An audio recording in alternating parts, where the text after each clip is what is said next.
Hello Diddy Disciples, can you see where I am? I'm at the Diddy Disciples garden. It's looking super, isn't it, in all this awesome colour? I hope you've been able to get over to see it. I really miss not seeing you all on Sundays. It's great if I see you on the way to or from school sometimes, or in school if it's St Leonard's.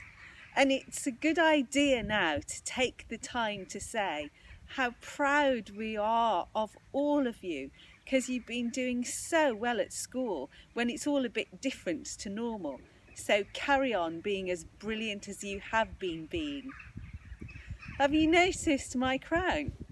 Do you like it? Do you think it's any good? I've got another one.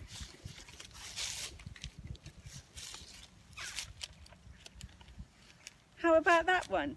Do you like that one? Do you think it's any better? I'm not sure that they're very good actually. I'm sure if you made a crown, you could make a better job of it. I made it because I'd been thinking about stories of kings and queens. When I was young, I used to love reading stories about the kingdom of Incrediblania and the king and queen there.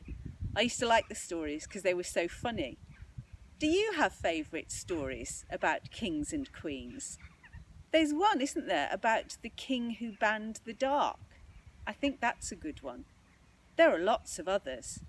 There are some great poems as well. There's a lovely poem by a famous writer called A.A. Milne, the man who wrote about Winnie the Pooh. He wrote a wonderful poem called The King's Breakfast. Again, it's very funny. I wonder what your favourite stories are about kings and queens. And do you ever dress up and pretend to be a king or a queen?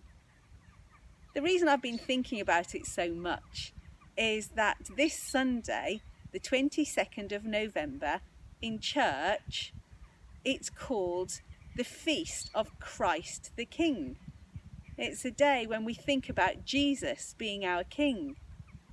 It's funny because when we look at Jesus and his life, it doesn't really read like the lives of kings and queens we read about in books and stories or see on television, does it? Jesus wasn't counted as important by the people who were in charge at the time, and he certainly wasn't rich.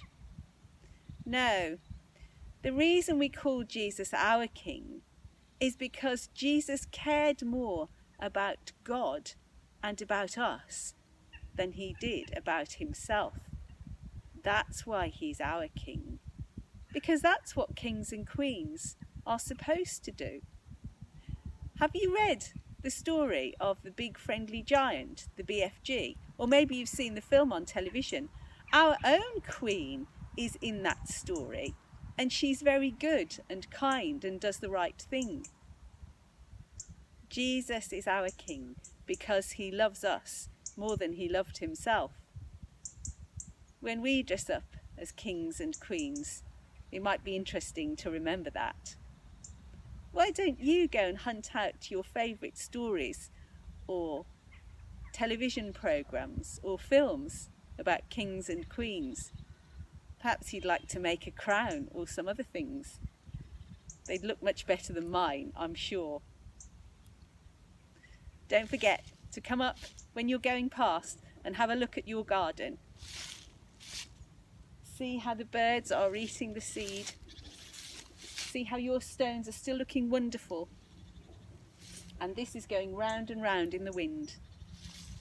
Take care. Looking forward to seeing you all soon. God bless.